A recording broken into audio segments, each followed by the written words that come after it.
Hello my dear students. तो बच्चों continue करते हैं हमारा चैप्टर लोकोमोशन एंड मूवमेंट। कल यानी लास्ट सेशन में हमने इसमें मसल से रिलेटेड क्वेश्चंस किए, पूरा का पूरा टॉपिक रिवाइज किया। मैंने आपको पूरा स्ट्रक्चर बताया कि सार्कोमियर क्या होता है, H line, H zone, M line, Z line, किस तरह से इन चीजों को आप इमेजिन करके याद रख सकते हैं। एंड होपफुली आपने अच्छे से रिवीजन किया होगा और कुछ खुद से भी क्वेश्चंस की प्रैक्टिस की होगी। तभी बच्चों इन सेशंस का फायदा है जब आप मेरे साथ क्वेश्चन प्रैक्टिस करने के बाद एटलीस्ट 20 to 30 क्वेश्चंस खुद से करें, जिससे आपका वो टॉपिक एकदम पक्का हो जाएगा। ठीक है, तो चलिए इस चैप्टर में बढ़ते हैं आगे नेक्स्ट टॉपिक पर, दैट इज स्केलेटल सिस्टम, है ना। लास्ट क्वेश्चन हमारा ये था जो हमने मसल से रिलेटेड क्वेश्चंस किए थे। अब हम स्केलेटल सिस्टम के बारे में डिस्कस करेंगे। देखो वैसे तो स्केलेटल सिस्टम अपने आप में हमारी पूरी बॉडी की जो 206 बोन्स हैं, we have 206 bones adult stage में, यानी बर्थ के बाद हमारी बॉडी में 206 बोन्स होती हैं। तो सारी बोन्स प्लस हमारे कार्टिलेजेस, इनको मिलाकर हमारा स्केलेटल सिस्टम कहते हैं। एक बात तो ये याद रखना है ना, यूजुअली हम सोचते हैं कि स्केलेटल सिस्टम का मतलब बोन्स, बट स्केलेटल सिस्टम में बोन्स के साथ साथ कार्टिलेज भी आती हैं। ये भी आपको पता है कि जब हम एम्ब्रियोनिक स्टेज में होते हैं तो बोन्स का नंबर कंपैरेटिवली ज्यादा होता है, क्योंकि बर्थ के बाद कुछ बोन्स का फ्यूजन हो जाता है, तो एडल्ट में ये बोन्स 206 रह जाती हैं। ठीक है, अब ये 206 बोन्स कौन सी है, नंबर तो बहुत बड़ा है, बट मैंने लेक्चर में आपको एकदम टिप्स पे याद करवा दी थी कि कैसे आप याद रखेंगे कि हमारी एक्सियल स्केलेटन में कौन सी बोन है, पेंडिकुलर में कौन सी बोन है ना, जिसकी बहुत सिंपल सी कैलकुलेशन है कि हमारे ये जो 4 लिम्ब्स हैं, ठीक है, हर लिम्ब में 30 बोन्स होती हैं, तो 30 इंटू 4 120 बोन्स तो हमारे 2 हाथ और 2 पैर यानी इन चारों लिम्ब्स में ही प्रेजेंट है। इसके अलावा हमारी जो 2 गर्डल्स हैं जो हमारे लिम्ब्स को हमारे एक्सिस से जोड़ रही हैं, हमारी पेक्टोरल गर्डल एंड हमारी पेल्विक गर्डल, इन दोनों में मिलाकर 6 बोन्स है। तो 126 बोन्स तो हमारे एपेंडिकुलर स्केलेटन में ही है ना। 126 बोन्स कहाँ है, हमारे अपेंडेजेस का मतलब क्या होता है, किसी भी मेन चीज से निकलने वाले प्रोजेक्शन। तो अगर हम ह्यूमन बॉडी की बात करें तो हमारा मेन एक्सिस क्या है, हमारा स्कल, हमारा बैकबोन, देन सामने की तरफ स्टर्नम, स्टर्नम और बैकबोन को जोड़ती हुई रिब्स, ये हमारा एक्सियल स्केलेटन है। ठीक है, तो अगर आप 206 में से 126 माइनस करेंगे तो 80 बोन्स हमारे एक्सियल स्केलेटन में है, जिसमें मैंने आपको कहा क्या क्या आ गया, हमारा स्कल आ गया, हमारा बैकबोन है, सामने की तरफ स्टर्नम है, और बैकबोन और स्टर्नम को जोड़ता हुआ जो रिब केज है वो हो गया हमारी रिब्स का बना हुआ। ठीक है, तो बहुत इजीली आप याद रख सकते हैं कि कैसे ह्यूमन बॉडी में 206 बोन्स होती है। उसके बाद ये 80 बोन्स कौन कौन सी हैं और ये 126 बोन्स कौन कौन सी हैं, वो सब हमने लेक्चर में पढ़ रखा है। नहीं देखा है आपने, लेक्चर मिस हो गया तो लिंक डिस्क्रिप्शन बॉक्स में गिवन है, आप वहां से एक बार देख लें। मैंने बिल्कुल एग्जैक्टली एनसीईआरटी से आपको line to line skeletal system पूरा याद करवा रखा है वहां पर। ठीक है, अब हम इसके क्वेश्चंस करते हैं। ज्यादा देखो याद रखना, मैंने देखा है कई सारे इंस्टीट्यूट्स में स्केलेटल सिस्टम में जितनी भी बोन है हर बोन को डिटेल में पढ़ाया जाता है, बट आप देखेंगे लास्ट 10 ईयर्स में नीट में ऐसा कोई क्वेश्चन नहीं पूछा गया है जो आउट ऑफ एनसीईआरटी हो, जिसमें बोन्स की डिटेलिंग पूछी गई हो। हाँ, मेडिकल में एमबीबीएस में ऑस्टियोलॉजी अलग से एक सब्जेक्ट आता है, वहां पर आपको ईच एंड एवरी बोन की डिटेल पढ़नी होती है, एनाटॉमी का ही पार्ट है, वाइवा भी होता है, क्लासेस भी होती हैं, प्रैक्टिकल क्लासेस, उसमें हर बोन का आपको पूरा पूरा स्ट्रक्चर पढ़ाया जाता है, बट वो सब बाद की बात है। अभी आपको सिर्फ बोन्स की बेसिक नॉलेज होनी चाहिए कि कौन कौन सी बोन्स हैं, कहाँ प्रेजेंट है, और अगर उनका कोई फंक्शन या बाई चांस उनका कोई कैरेक्टरिस्टिक दे रखा है तो that you have to learn, nothing else. Please इन सब की डिटेल में मत जाना कि ह्यूमरस में कौन कौन से प्रोटेक्शंस हैं, कौन कौन से डिप्रेशंस हैं, ये सब कुछ नहीं पूछते नीट में। ठीक है, चलिए तो देखते हैं क्या क्वेश्चंस हैं हमारे पास स्केलेटल सिस्टम से। लेट्स सी, फर्स्ट क्वेश्चन में आपको नंबर मैच करना है। ठीक है, नंबर में भी एक बार हम यहीं पर देख लेते हैं। अगर हम कह रहे हैं कि हमारा स्कल 80 मतलब हमारा एक्सियल स्केलेटन 80 बोन्स का बना है, तो उसमें से स्कल की बोन्स आपको यहाँ पर दे रखी हैं, और लिखा भी है बच्चों कि हमारे स्कल में जो हमारा पूरा स्कल है ना, इसमें इसको 2 सेट ऑफ बोन्स में डिवाइड किया गया है, जो फेस को बनाती हैं, जो दिख रही हैं आपको, these are the facial bones, और जो एक्चुअली क्रेनियम जो हमारा ब्रेन बॉक्स है उसको बना रही हैं वो है हमारी क्रेनियल बोन्स। तो क्रेनियल और फेशियल अगर आप देखेंगे तो आपको पता है ना, ध्यान है कैलकुलेशन, क्रेनियल में 8 बोन्स होती हैं, फेशियल में 14 बोन्स होती हैं। तो 14 प्लस 8 22 बोन्स तो यहाँ पर हो गई। अब इनमें से कुछ पेयर्ड हैं, कुछ अनपेयर्ड हैं, सब लेक्चर में पढ़ा रखा है मैंने, ठीक है। एंड इसके अलावा हमारी यू शेप की एक हायोइड बोन और होती है यहाँ नीचे की तरफ। इसको डायरेक्टली स्कल का पार्ट नहीं मानते क्योंकि ये स्कल को नहीं बना रही, हाँ ये हमारे जॉ बोन से जुड़ी हुई है नीचे, और हमारी टंग मैंने आपको बताया था इसी हायोइड बोन से अंदर की तरफ जुड़ी रहती है। तो this is simply a U shape bone, ठीक है। तो 22 बोन्स तो यहाँ हो गई, प्लस 1 हायोइड बोन हो गई, प्लस 6 हमारी होती है ईयर ऑसिकल्स। वो इस स्कल में आपको नहीं दिखेंगी, जो हमारा ईयर है, एक्सटर्नल मिडल इंटरनल ईयर, अब तो ईयर कोड से हट गया, अदरवाइज आप ईयर के स्ट्रक्चर में पढ़ते हो कि ये जो आपको दिख रहा है पिन्ना देन कैनाल, तो ये कैनाल जब अंदर मिडिल ईयर में खुलती है तो वहां पर 3 बोन्स की एक सीरीज होती है, मिस बोलते हैं उसे, मैलियस, इनकस, स्टेपीज। तो ये आपको जरूर से ध्यान रखना है, कई बार नीट में पूछा गया है, इसी सीक्वेंस में याद रखना है। These are the ear ossicles, MIS, malleus सबसे बाहर, फिर अंदर जाओगे इनकस और अंदर जाओगे छोटी सी स्टेपीज, ठीक है। उसमें भी डू रिमेंबर स्टेपीज हमारी बॉडी की स्मॉलेस्ट बोन है, सबसे छोटी बोन है, ठीक है। और ये बोन्स इतनी, तीनों ही बोन्स इतनी छोटी है कि इनको ऑसिकल्स नाम दे दिया। मतलब ऑस्टियो वर्ड बोन के लिए आता है, ऑसिकल्स यानी बहुत छोटी बोन्स, ठीक है। तो 3 ऑसिकल्स यहाँ है, 3 ऑसिकल्स यहाँ है, तो 6 ऑसिकल्स ये हो गई, यानी कि 29 बोन्स ये वाली हो गई, ठीक है। इसके अलावा 20, मतलब अब आप इसको, कुछ बुक्स कहती हैं कि यार ये सब स्कल का ही पार्ट है, बट अगर हम एग्जैक्टली टेक्निकली देखें तो एक्चुअली जो स्कल को बना रही है वो ये 22 बोन्स है, नीचे की तरफ एक हायोइड बोन है और दोनों तरफ साइड में 6 ईयर ऑसिकल्स हैं। तो इस तरह skull plus hyoid plus ear ossicles 29 bones हो गई, ठीक है। अब हमारे स्कल से ही पीछे बैकबोन जाती है, हमारा वर्टिब्रल कॉलम जाता है, तो यू नो वर्टिब्रल कॉलम में कितनी वर्टिब्री होती हैं, 26 वर्टिब्री होती हैं, ठीक है। देन फ्रंट में हमारा जो स्टर्नम है, फ्रंट में जो हमारा स्टर्नम है वो तो एक सिंगल बोन है, एंड रिब्स कितनी है हमारे पास दोनों तरफ 12 पेयर यानी 24 है। तो आप जरा इसको टोटल कर लो, आ रहा है क्या सही आंसर, ये एंड 8 तो हो गया। एक्सियल स्केलेटन में 80 बोन्स, तो आप आराम से ध्यान रख सकते हैं कि कौन सी बोन्स कितनी है। 29 मैंने बता दिया, ये वर्टिब्रल कॉलम हो गया, ये हमारा फ्रंट में स्टर्नम हो गया, स्टर्नम को ब्रेस्ट बोन भी कहा जाता है, एंड 24 हो गई हमारी रिब्स। या तो ऑप्शंस में 12 पेयर आ जाएगा या 24 आ जाएगा, सिंपली। अब आप इतनी ये जो चीजें हैं, नंबर है, इन पर तो ध्यान दे नहीं, और स्टर्नम का, रिब्स का, सबका डिटेल स्ट्रक्चर पढ़े जा रहे हैं, और नीट में सिंपली नंबर पे क्वेश्चन आ गया तो फिर तो गलत हो जाएगा ना, आपने उसको रिवाइज ही नहीं किया, आपने ध्यान ही नहीं दिया। तो इसलिए मैं आपको कह रही हूँ कि सिर्फ उन्हीं चीजों पर फोकस करें जो एनसीईआरटी में दी है, स्पेशली ऐसे चैप्टर्स में जहां पर ऑलरेडी इतनी सारी नॉलेज है, इतने सारे कंफ्यूजन्स हैं, तो just focus on the things which are given in NCERT, ठीक है। अब आप इजीली मैच कर लो। अच्छा, रिब्स में भी आपको पता है क्या ट्रू रिब्स क्या होती हैं? जो हमारी 12 पेयर रिब्स हैं, क्लियरली यहाँ पर दिखाई हैं, उनमें से बहुत आसान है याद रखना कि जो हमारे फर्स्ट 7 पेयर्स हैं, 1 to 7 पेयर्स हैं, वो हैं ट्रू रिब्स के। देन उसके बाद 8th, 9th and 10th pair जो है हमारा, वो हमारी फॉल्स रिब्स हैं, और जो 11th एंड 12th पेयर है, ये हमारा क्या है, ये हमारा फ्लोटिंग रिब्स है। और अगर आप इसको डिवाइड करने में आपको ध्यान नहीं रहता तो आप अपनी क्लासेस के अकॉर्डिंग याद कर सकते हो, है ना। जैसे 1st to 12th में जब हम पढ़ाई करते हैं तो 1 to 7, मतलब 8th में, सीबीएसई में तो नहीं होता बट कुछ स्टेट बोर्ड्स में 8th क्लास में बोर्ड आ जाता है, तो थोड़ा सा प्रेशर आ जाता है बच्चों पे कि यार हमें बोर्ड्स की तैयारी करनी है। तो 8th, 9th, 10th का एक ग्रुप बना दो, 1st to 7 एकदम बिंदास तरह से पढ़ रहे हैं, कोई टेंशन नहीं। 8th, 9th, 10th में, 8th और 10th में बोर्ड्स हैं तो थोड़े से ज्यादा प्रेशर आता है, और 11th, 12th तो वैसे ही सबसे अलग है, तो वो हमारी फ्लोटिंग रिब्स हो गई, ठीक है। तो आप बहुत इजीली याद रख सकते हो true ribs, false ribs and floating ribs. और इसका किस बेसिस पर इनको ट्रू, फॉल्स और फ्लोटिंग कहते हैं, दैट यू नो क्या? आपको मैंने बोला कि हम पीछे हमारा बैकबोन है, पीछे हमारा बैकबोन है और फ्रंट में हमारा स्टर्नम है, ठीक है। अब हमेशा ध्यान रखना, रिब बैकबोन से शुरू होकर स्टर्नम में इंसर्ट होती है। रिब का जो ओरिजिन, वैसे तो आप कहेंगे मैम ऐसे भी तो बोल सकते हैं कि स्टर्नम से शुरू होकर बैकबोन में इंसर्ट हुई है, बट नहीं, जो स्टडीज की गई है, रिब्स का जो स्ट्रक्चर है उसमें रिब का हेड किसे मानते हैं? जो पीछे बैकबोन पे जुड़ा है, वहां से रिब की शुरुआत है, और रिब वहां से आकर आगे स्टर्नम में इंसर्ट हो रही है। इंसर्शन यानी उसका एंड किससे जुड़ा हुआ है, ठीक है।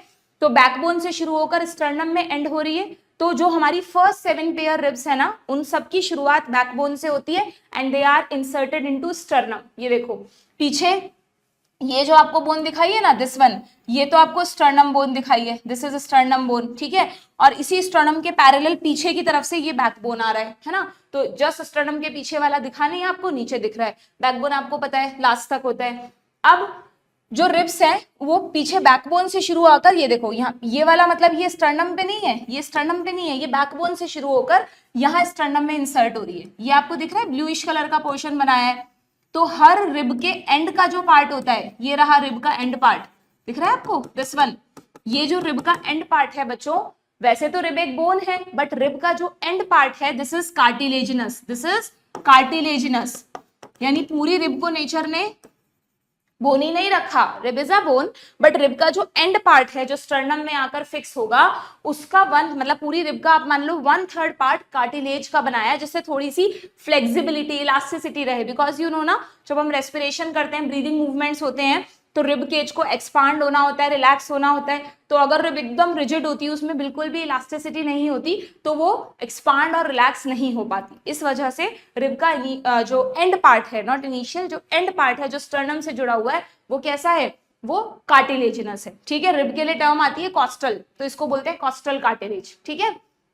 रिब में कोई आर्टरी जा रही है तो कॉस्टल आर्टरी, कॉस्टल वेन, इस तरह के इंटरकॉस्टल मसल्स। कॉस्टा वर्ड किसके लिए आता है, रिब्स के लिए आता है, हमेशा ध्यान रखो। रिब्स के लिए टेक्निकल टर्म क्या है, कॉस्टा, ठीक है, ध्यान रहेगा, कॉस्टल या कॉस्टा। तो मैं आपको बता रही थी कि ट्रू रिब्स क्या हैं। तो जो हमारे फर्स्ट 7 पेयर हैं, 1 to 7 क्लासेस हैं बिंदास, जिसमें हमें ज्यादा टेंशन लेने की जरूरत नहीं है पढ़ाई की, वो वाली रिब्स पीछे बैकबोन से शुरू होकर आगे स्टर्नम में अटैच है। सो इनका एक नाम है ट्रू रिब्स, तो आप इन्हें कहते ही हैं, बट इनको ट्रू रिब्स के साथ साथ, कहाँ गया, इनको ट्रू रिब्स के साथ साथ वर्टिब्रोस्टर्नल रिब्स भी कहते हैं। वर्टिब्रोस्टर्नल लिख रहा है क्या आपकी बुक में कहीं, मुझे दिख नहीं रहा है, अगर नहीं लिख रहा है तो आप लिख लो। ये जो ट्रू रिब्स हैं, इनको कहते हैं वर्टिब्रो, क्योंकि ये वर्टिब्रल से स्टार्ट हुई हैं, स्टर्नल रिब्स, क्योंकि ये स्टर्नम में आकर इंसर्ट हो रही हैं, सीधी सी बात है, वर्टिब्रो स्टर्नल रिब्स। अभी सब क्वेश्चंस आएंगे, हम करेंगे, एक बार रिवीजन दे रही हूँ आपको, ठीक है। देन जो हमारे 8th 9th and 10th, 8th और 10th बोर्ड होता है, तो 8th 9th and 10th pair जो हमारे रिब्स का है, उसे आप फॉल्स रिब क्यों कहा बच्चों। अच्छा ये भी ध्यान रखना, देखो ये भी अलग से पूछ सकते हैं कि मैं आपको कह रही हूँ ना, रिब का जो लास्ट पार्ट है वो कार्टिलेज है, तो वो कौन सी कार्टिलेज है, दिस इज हाइलाइन कार्टिलेज, है ना। कार्टिलेज अलग अलग तरह की होती है, फाइब्रस, इलास्टिक और हाइलाइन कार्टिलेज। कार्टिलेज आपके डिटेल में नहीं है, बट इतना सा याद रखो कि कार्टिलेजेस 3 तरह की होती है mainly, fibrous cartilage, elastic cartilage और हाइलाइन कार्टिलेज, ठीक है। तो जो हमारे लॉन्ग बोन्स होती है ना, उनके एंड पर भी हाइलाइन कार्टिलेज होती है, और हमारे रिब्स पर भी यहाँ पर हाइलाइन कार्टिलेज है, ठीक है। तो अब जो हमारी आपको दिख रही है ये 8th and I think this is 9th and this is 10th, ये जो 3 रिब्स हैं हमारी, ये शुरू तो बैकबोन से ही हुई हैं, पर ये स्टर्नम में जाकर अटैच नहीं हुई, क्योंकि आप देखो ना, स्टर्नम तो यहीं खत्म हो गया, 7th रिब भी बड़ी मुश्किल से स्टर्नम तक पहुंची थी। जो 8th 9th और 10th रिब है, आप देखो 8th रिब यहीं, ये जो 7th का एंड पार्ट है यहीं जाकर इंसर्ट हो गई, ऐसे ही 9th भी यहीं हो गई, 10th भी यहीं हो गई, यानी एक दूसरे के कार्टिलेज वाले पार्ट पर अटैच है, तो इनका नाम पड़ गया फॉल्स या वर्टिब्रोकॉन्ड्रल रिब्स। शुरू कहां से हुई, बैकबोन से। कॉन्ड्रोलॉजी, कॉन्ड्रो वर्ड किसके लिए आता है, कार्टिलेज के लिए, तो इनका शुरुआत हुई है वर्टिब्रल में, बट ये इंसर्ट कहां पर है, खुद अपने से पहले वाली रिब के कार्टिलेज में, तो इनका नाम पड़ गया वर्टिब्रोकॉन्ड्रल रिब्स। बहुत आसान है याद रखना, जहां इंसर्ट हो रही है वहीं से नाम रखना है। एंड जो 11th 12th है हमारे सबसे इंपॉर्टेंट ईयर्स स्कूलिंग के, वहां पे अगेन शुरुआत तो वर्टिब्री से ही होगी, शुरुआत तो कहां से होगा, वर्टिब्रल कॉलम से ही होगा, बट देखो ये आगे कहीं इंसर्ट ही नहीं हो रही, दे हैव फ्री एंड्स, इनके एंड्स ऐसे फ्री रहते हैं। बट आप ये मत समझना मैम फिर ये तो पॉइंटेड है, कहीं भी घुस जाएंगे या कुछ कर देंगे, नो, इनकी पोजीशन इस तरह से होती है। एक्चुअली ना यहाँ पर आप ध्यान से देखेंगे तो यहीं पर हमारी किडनीज होती हैं, तो बिल्कुल किडनीज को प्रोटेक्ट करने के लिए इन 2 रिब्स को बनाया गया है, एंड एक तरह से ये फ्लोट कर रही हैं, तो इनको क्या देते हैं, फ्लोटिंग रिब्स। या क्योंकि ये सिर्फ एक ही से शुरू हुई हैं, दैट इज वर्टिब्रल कॉलम, तो इनका नाम है वर्टिब्रल रिब्स, ना स्टर्नल ना chondral, they are vertebral ribs, ठीक है। ये जो फ्लोटिंग रिब्स है इनका नाम क्या लिखेंगे आप, वर्टिब्रल रिब्स। तो किसी भी चीज पे क्वेश्चन आ सकता है, ये जो बेसिक सी नॉलेज है, बस that you have to remember, ठीक है। और हाँ, एक और इंपॉर्टेंट चीज रिब्स में, कि जब हमारी रिब बैकबोन से शुरू होती है, सब मैंने लेक्चर में डायग्राम्स के थ्रू दिखाया है, कि सपोज करो ये हमारी बैकबोन है और ये हमारी एक रिब है, तो आप देखना रिब का जो हेड है ना, उसमें बच्चों ऐसे 2 प्रोजेक्शंस निकले रहते हैं। एक्चुअली एक रिब में 2 हेड होते हैं, यूं कह लो, तो इसलिए हमारी रिब्स बाइसेफेलिक कहलाती हैं। मैंने आपको कई बार बताया है कि बायो में कहीं भी सिफेलो वर्ड आए तो वो हेड के रेफरेंस में आता है। तो रिब्स का जो ओरिजिन है वहां पर उसके 2 हेड हैं एक्चुअली में, that's why human ribs are bicephalic, they have 2 head. और अगर 2 हेड हैं तो इसका मतलब बैकबोन में भी इनके लिए 2 इंसर्शंस होंगे जिनमें ये धंसी रहेंगी। So they have 2 articulation surface on its dorsal end. ये डॉर्सल हुआ ना, पीछे से जो शुरू हो रहा है, हेड भी है वो और वो डॉर्सल भी है। वेंट्रल पार्ट कौन सा हुआ रिब्स का, जो उसका इंसर्शन है जो स्टर्नम में आकर अटैच हो रहा है। ठीक है, मतलब बहुत सिंपल है। अगर आपने है ना, वैसे तो हो सकता है ये कुछ बच्चों को टिपिकल लगे, मैम कैसे याद रखें, क्या डॉर्सल है, क्या वेंट्रल है, क्या ओरिजिन है, बट अगर आप शुरू से लॉजिकली समझोगे कि हाँ भाई रिब की शुरुआत ही बैकबोन से हुई है, तो कहाँ मुश्किल है याद रखना कि रिब का जो हेड है वो पीछे की तरफ होगा, डॉर्सल ही होगा, और रिब की जो टेल है या जो एंड है वो सामने की तरफ होगा, यानी स्टर्नम में होगा। अब शुरू से रटोगे और फिर क्वेश्चंस करते वक्त सोचोगे कि यार कैसे करें, तो नहीं बात बनेगी। इसीलिए मैं शुरू से आपको पूरी बायो बिल्कुल लॉजिकली पढ़ा रही हूँ। पूरी सीरीज में पहले हमने सारे चैप्टर्स कवर किए हैं। जिन बच्चे ने बिल्कुल साथ साथ, बहुत सारे बच्चे हैं जो लास्ट चैप्टर पे जाके कमेंट करते हैं कि ma'am now I have completed with this NCERT line to line series, और अब वो मेरे साथ अगर यहाँ पर क्वेश्चन प्रैक्टिस कर रहे हैं सीरीज में, तो उनको बहुत अच्छा कॉन्फिडेंस आ रहा होगा। और अभी देख रहे हो तो मुझे कमेंट बॉक्स में बताना जरूर, ठीक है। चलिए, तो ये आपका रिब्स का एक ब्रीफ नॉलेज हो गई। अब आप इस क्वेश्चन को कर सकते हैं। ट्रू रिब्स कितनी है हमारी, अभी बताया, सबसे बिंदास क्लासेस 1 to 7, यानी अब यहाँ पे 7 करोगे या 14 करोगे, 7 पेयर थोड़ा ना लिखा है, तो 7 पेयर का मतलब तो 14 रिब्स है ना हमारे पास ट्रू रिब्स। ये गलती हो जाती है कभी कभार, this is called silly mistake. Cervical vertebrae, अच्छा वर्टिब्रीज का फॉर्मूला सबको पता है क्या, हमारे बैकबोन में 5 तरह की वर्टिब्रीज हैं, ये दे रखा आपकी बुक में डायग्राम। पहले जो नेक वाले रीजन में है सर्वाइकल वर्टिब्री, ये होती हैं 7। देन हमारे थोरैसिक रीजन में सबसे ज्यादा 12 वर्टिब्रीज होती हैं, जितनी आपकी 1st to 12th क्लास है, 12 वर्टिब्रीज थोरैसिक वर्टिब्री है। देन उसके बाद जो हमारा बैक वाला रीजन है उसमें 5 हमारी लंबर वर्टिब्री हैं, सैक्रम अकेला 1 है, कॉकिक्स भी 1 है। Coccyx is a tail bone, जो बाकी एनिमल्स में टेल बनाता है वो यही कॉकिक्स एक्सटेंड होता है, हमारे में नहीं होता, बहुत छोटा साइज है इसलिए हमारे में टेल नहीं होती, ठीक है। और वैसे ही जो सैक्रम और कॉकिक्स है ना, ये एक्चुअली जब हम एम्ब्रियोनिक स्टेज में थे तो सैक्रम 5 बोन्स का बना था और कॉकेक्स 4 बोन्स का बना था, फिर वो 5 फ्यूज हो गई इसलिए 1 रह गई, 4 फ्यूज हो गई इसलिए 1 रह गई। तो अगर आपसे बाई चांस पूछ लें कि जब हम एम्ब्रियोनिक स्टेज में थे तो हमारे पास टोटल वर्टिब्री कितनी थी, तो ये तो सेम रहेगा, 7 + 5 12 + 12 24 है ना, 24 तो सेम रहेगा, प्लस 5 + 4 9, तब तो हमारे पास 33 थी। लेकिन जब हमारा बर्थ हुआ तो ये 24 तो एज इट इज रही, बट ये सिर्फ एक ही रह गई, यानी कितनी रह गई हमारे पास 26 वर्टिब्री। वेरी सिंपल, ठीक है ना। तो आपको वर्टिब्रीज के नंबर याद रखने हैं बच्चों, you have to remember this. तो सर्वाइकल वर्टिब्री 7। अच्छा हाँ, इस पर एक क्वेश्चन और आया है, बहुत कॉमनली पूछते हैं, वो भी तुम देख लो कि मैमल्स का एक कैरेक्टरिस्टिक है कि मैमल्स में सब में अलग अलग होती है वर्टिब्रीज का नंबर, ये हमने ह्यूमंस में देखा। अब अगर हम मैमल्स की बात करें, जो हमारी क्लास है क्लास मैमेलिया, तो मैमल्स में ना एक कैरेक्टरिस्टिक है कि लगभग सभी मैमल्स में सर्वाइकल वर्टिब्री 7 होती हैं, यहाँ पर लिखा भी है कहीं, ये रहा, the number of cervical vertebrae are 7 in almost all mammal. ये वर्ड कहीं भी आ जाता है मतलब अपने साथ एक्सेप्शन लेकर आता है, तो ऑलमोस्ट ऑल मैमल्स लगाया है, इसका मतलब कोई ना कोई एक्सेप्शन होगा। तो आपको नीट में कंफ्यूज करने के लिए कई बार ये क्वेश्चन आता है और ऑप्शंस में दे देते हैं जिराफ, तो मुझे लगता है जिराफ की गर्दन लंबी होती है तो शायद उसमें 7 से ज्यादा सर्वाइकल वर्टिब्री होती होंगी, बट नहीं, ऑलमोस्ट ऑल मैमल्स में जिराफ भी आता है, यानी जिराफ में भी 7 ही वर्टिब्री हैं। एक्सेप्शन इसके क्या है तुम्हारी बुक में दिए नहीं है, बट तुम लिख लो इसके एक्सेप्शन में। एक तो आते हैं स्लॉथ बियर्स, स्लॉथ होते हैं बच्चों एक, है ना, मतलब स्लॉथ एनिमल्स होते हैं, आप गूगल कर लेना, आपकी बुक में कहीं है नहीं उनके बारे में, है ना। एक तो उनमें होता है वो इसका एक्सेप्शन है, और एक मैनेटी, मैनेटी भी एक मैमल होता है, आप दोनों को एक बार गूगल कर लेना, ये एक्सेप्शन है 7 सर्वाइकल वर्टिब्री, यानी इनमें 7 नहीं होती है सर्वाइकल वर्टिब्री, 7 से ज्यादा है कम है, आई थिंक कम ही है, ठीक है, but yes these are the exception. तो मुझे नहीं लगता एक्सेप्शन आपसे पूछा जाएगा, बट हाँ आपसे कंफ्यूज करने के लिए ये जरूर पूछ लेंगे कि इनमें से सही बताओ, तो लिखा होगा कि जिराफ में 7 नहीं होती हैं, बट आपको ध्यान रखना है चाहे लंबी गर्दन हो जिराफ की, चाहे एलिफेंट हो, चाहे ह्यूमन बींग्स हो, जिन भी मैमल्स को आप कॉमनली जानते हो, they all have 7 cervical vertebrae, ठीक है, डन। चलिए, तो ये तो अगर हम इसके बेसिस पर ये क्वेश्चन करें तो सर्वाइकल वर्टिब्री 7 हो गया, क्रेनियल बोन्स अभी अभी बताई थी 8 थी, स्कल में से 8 क्रेनियम बनाती हैं और 14 फेशियल बोन्स बनाती हैं, ठीक है। एंड वर्टिब्रोकॉन्ड्रल यानी बात हो रही है फॉल्स रिब्स की, तो फॉल्स रिब्स कितनी है, 3 पेयर है ना, 8th 9th and 10th pair, तो टोटल कितनी हो गई 6।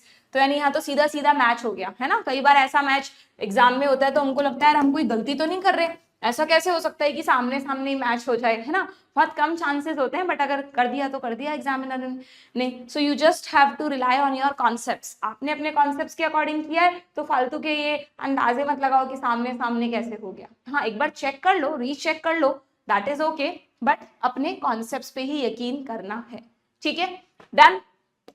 नेक्स्ट क्वेश्चन पर आए, क्या है नेक्स्ट क्वेश्चन, क्वेश्चन है which one of the following is the correct matching of 3 item, ठीक है, देख लेते हैं।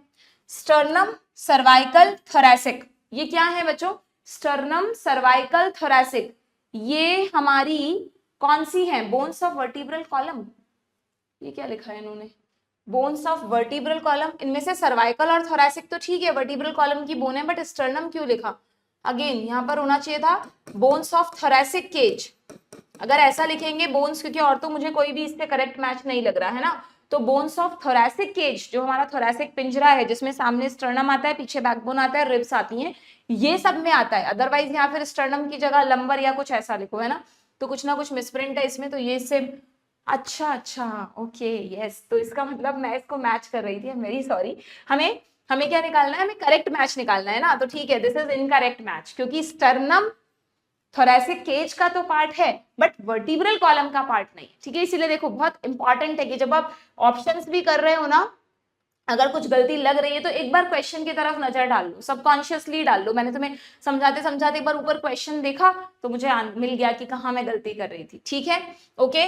Then malleus incus, cochlea, malleus incus और स्टेपीज तो ईयर ऑसिकल हैं, बट कॉक्लिया क्या होता है, कॉक्लिया होता है हमारे इंटरनल ईयर में एक जलेबी जैसा स्ट्रक्चर होता है गोल गोल, उसको बोलते हैं कॉक्लिया, ठीक है। वैसे तुम्हारे कोर्स से हट गया इंटरनल ईयर, तो मुझे नहीं लगता ये टर्म एग्जाम में आएगी। Then ilium ischium pubis, ilium ischium pubis, ये हमारी पेल्विक गर्डल है बच्चों। अभी हमने पेल्विक गर्डल इसमें रिवाइज नहीं किया, बट मैंने तुम्हें पढ़ा रखा है कि जब तुम गर्डल्स के बारे में पढ़ते हो और पेल्विक गर्डल को देखते हो, पेल्विक गर्डल यानी हमारी हिप बोन, तो हिप बोन 2 बोन से बनी है, तो ये एक बोन है, ये दूसरी बोन है, इस एक बोन को कहते हैं कॉक्सल बोन, मतलब दोनों को इंडिविजुअली क्या कहते हैं, this is the one coxal bone, this is second coxal bone. तो अगर तुमसे पूछें कि पेल्विक गर्डल कितनी बोन्स की बनी है, तो सिंपली 2 बोन्स की, हमेशा याद रखो, ठीक है। अब लेकिन जो कॉक्सल बोन है ना हमारी, ये कॉक्सल बोन है, दूसरी कॉक्सल बोन है, तो ये कॉक्सल बोन एक्चुअली 3 बोन्स के फ्यूजन से बनी है। जब हम एम्ब्रियोनिक स्टेज में होते हैं तो ये तीनों अलग अलग होती है, बट बर्थ से पहले तीनों भी फ्यूज हो जाती हैं, ठीक है। तो वो 3 बोन्स के नाम आपको ध्यान रखने हैं, ilium ischium pubis, ilium ischium then pubis, ठीक है। इलियम में भी अगर आपको ध्यान हो तो डाइजेस्टिव सिस्टम में भी एक इलियम आता है, वहां स्पेलिंग में ई आता है, वो स्मॉल इंटेस्टाइन का लास्ट पार्ट है, बट दिस इज ILIUM, ठीक है, this you have to remember, okay. तो इलियम इशियम प्यूबिस, क्या ये पेल्विक गर्डल की कॉक्सल बोन्स का पार्ट है, बिल्कुल ठीक है ये। एंड लास्ट है एक्टिन, मायोसिन, रोडोप्सिन। अब अगेन रोडोप्सिन आईज में होता है, आईज में एक पिगमेंट होता है, बट आईज भी आपके कोर्स से हट गया, ठीक है। तो रोडोप्सिन आई पिगमेंट है, जबकि यहाँ लिखा है कि this is a muscle protein. Actin myosin तो हमने कल पढ़ा ही था कि यस ये मसल प्रोटीन है, तो ये भी इनकरेक्ट मैच हुआ, यानी the only correct match is option C, ठीक है। सिंपल क्वेश्चन, आगे बढ़े, don't worry about these terms, हाँ ये तो पहले के क्वेश्चंस है ना, मतलब कि अलग अलग चैप्टर से मिलाकर भी बन जाते हैं। अब क्योंकि हट गया है तो एग्जामिनर ध्यान रखेंगे ऐसी टर्म्स ना आए जो कोर्स से हट गई हैं। कहीं ऐसा नहीं आप ये सोच के अरे मैम हम तो ईयर आई भी पढ़ ले, आपका इतना टाइम चला जाएगा आई और ईयर को समझने में, और अब आने वाला है नहीं एग्जाम में, तो MBBS में पढ़ेंगे उसके बारे में, ठीक है। अभी नहीं पढ़ना है हमको, जो बोला है सिलेबस में वही पढ़ लो, अच्छे से पढ़ लो, पक्का कर लो, फिजिक्स केमिस्ट्री कितना कुछ है पहले वो सब तैयार करो, ठीक है, तो अपने आप नीट में सिलेक्शन हो जाएगा। नाउ स्मॉलेस्ट बोन अभी अभी बताया था, मेलियस इनकस और स्टेपीज में से स्टेपीज हमारी स्मॉलेस्ट बोन है। Simple question, match the column. आ गया देखो, ribs are attach to the sternum ventrally, सामने की तरफ वेंट्रली स्टर्नम से अटैच है, एंड वर्टिब्रल कॉलम डॉर्सली, बिल्कुल ठीक है, ठीक है। तो ये वाली रिब्स कौन सी हैं बच्चों, vertebrosternal, true ribs, origin भी है इंसर्शन भी है, तो ये ट्रू रिब्स हुई।